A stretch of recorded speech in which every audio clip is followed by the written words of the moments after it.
Okay, Toyota Vios Batman. Okay, so yung problema ng kanyang aircon is maingay yung compressor. Yan, so pag check natin guys, maingay ang kanyang pulley. Tapos meron siyang nalaglag na mga alibaba sa ilalim. So di tayo sure kung galing sa bearing. So gagawin natin guys, no, tanggalin muna natin yung pulley assembly. Kasi pag okay yung shafting ng compressor, magpalit tayo ng pulley assembly lang yun. So yan o. So yan, kita ba no? Yung kanyang plate bingkong na, tabingi na yung lapat niya, tapos nagkulay kalawang na siya.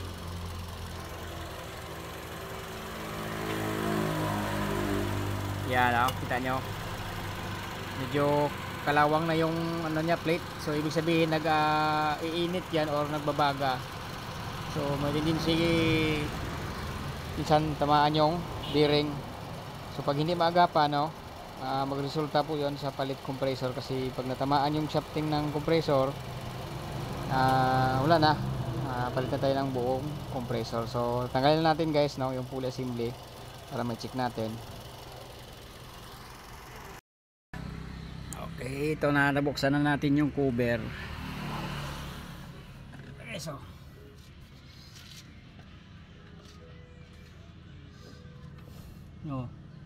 sunog na ang kanyang plate. Yan. Okay, so tanggalin na natin para ma-check.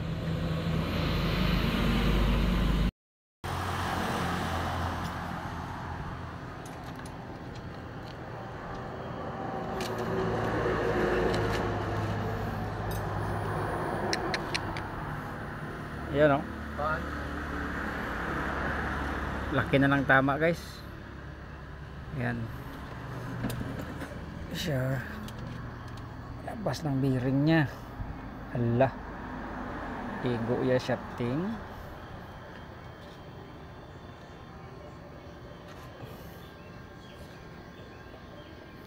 So nagwawabol na, may play na ang kanyang bearing doon sa shafting nya.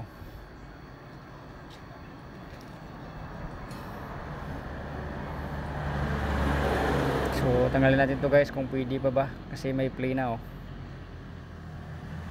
So tapos makikita ko po dito yung sa bearing, hindi na po siya sumasama sa pulley. Ibig sabihin itong shafting nya pinikutan na ng bearing. Yan. So tanggalin na natin. Sunog na ang kanyang kuwel. Ayan. Sunog na. Diba?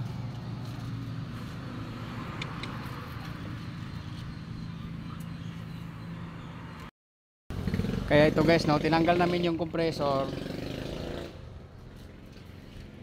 Ito itsura nya. Ayan. Tapos matigas na tong bearing. Kasi pag matigas yan guys, no, tapos oily siya, may tendency iikot dito. Yan, iikutan niya po tong shafting ng compressor. At ito, kaya tinanggal ko na lang to guys, kasi itong shafting niya, no, sa kabila dito na side ay may tama na, no, may tama na siya. Inikutan na ito ng bearing.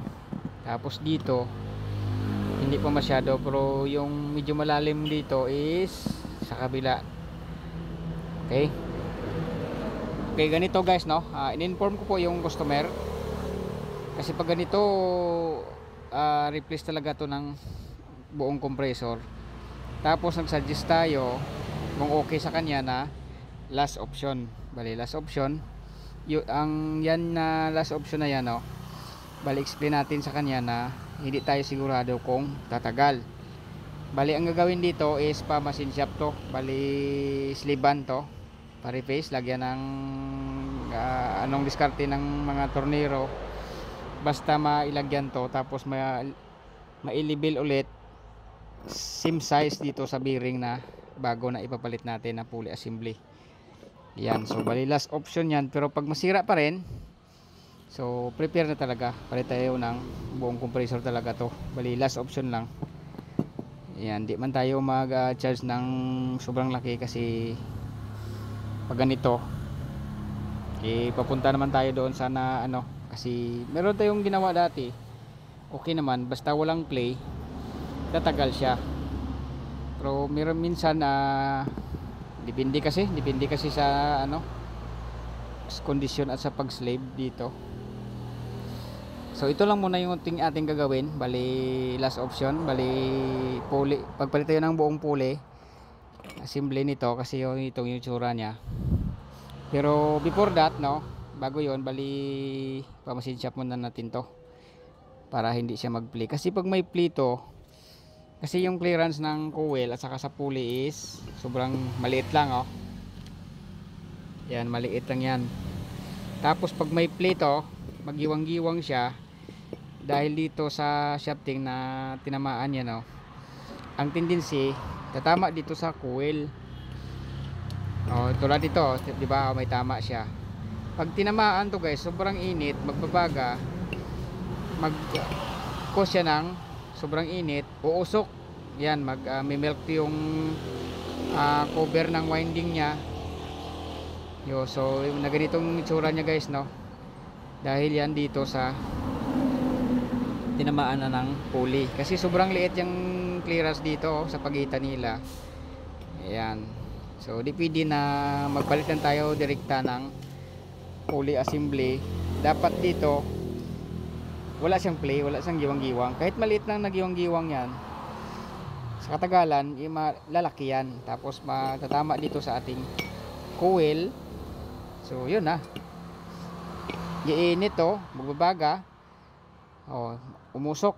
Yan, ganito mangyari, guys, no. Yan, dapat dito, guys, pag marinig na kayo na medyo may ingay na konti, kasi pag mag drive ka may marinig ka dun na parang ingay, ragas-ras, parang ragas-ras yung bearing, pacheck nyo na agad sa aircon technician o sa mekaniko para hindi papunta dito yung damage, lalaki yung damage. Ayan. Okay, so yun lang muna ating ma-share dito, guys, para okay naman si customer. Bali last option lang daw kasi alanganin pa sa budget, sobrang init ngayon. Okay, at ito yung ikabit natin na bago na set. Yan, so dalhin ko po ito, guys, sa machine shop para ito yung sundan ng sukat ng ating tornero sa machine shop. So ito lang yung dalhin ko para maisukat dito. Ayan, ito siya, may tama. So kung ipasok ko siya, no, masikip siya kasi itong si taas ito wala siyang tama. Pero pag dating dito sa ilalim, pag ganun na, guys. Okay, so pumasin shop lang natin para okay. So guys, medyo madilim na, no, kasi hapon na natapos tong pa-machine shop natin. Kinuha namin to kanina, tapos pinabalik ko, guys, kasi nilagay ito ng tornero dito, tapos hirap kami magtanggal, kaya pinabalik ko at pinatanggal ko sa kanya kasi maglagay pa tayo ng coil. Tapos pagtanggal niya, guys, no, ang kanyang slip naiwan dito sa bearing, oh. Ayan, ang kanyang slip. So ipasok natin yan dito. Yan, oh. So konti lang naman yung nabawas niya, hindi naman na sobrang nipis tong ano niya, oh. Konti lang naman yan. Okay, so ano lang to, pang temporary lang daw sabi ng owner kasi bibili siya ng bago pag mag ano to, kay last option. Hindi siya makatakbo, guys, kasi kasama to sa alternator yung ano niya, belt. Ayan. So symbol ko lang to, guys, kasi medyo madilim na, para makabit na natin dito sa unit.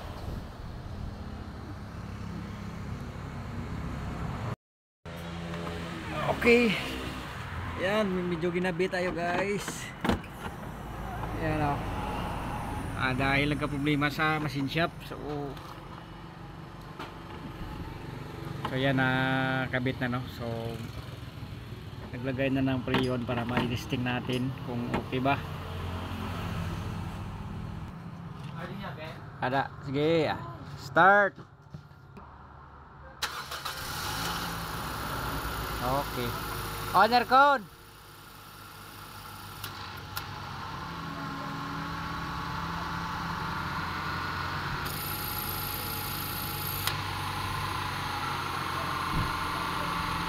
Okay, good na guys, good na.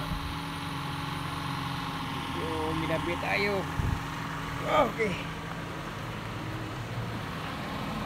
Okay, so tapusin lang namin to. So yun ang ating may share dito. Sana may na-share tayo kahit simpleng ano lang guys, no. Pero mag-aano to guys, papalitan natin to ng buong compressor para wala na talagang hassle. Yan. Okay, thank you.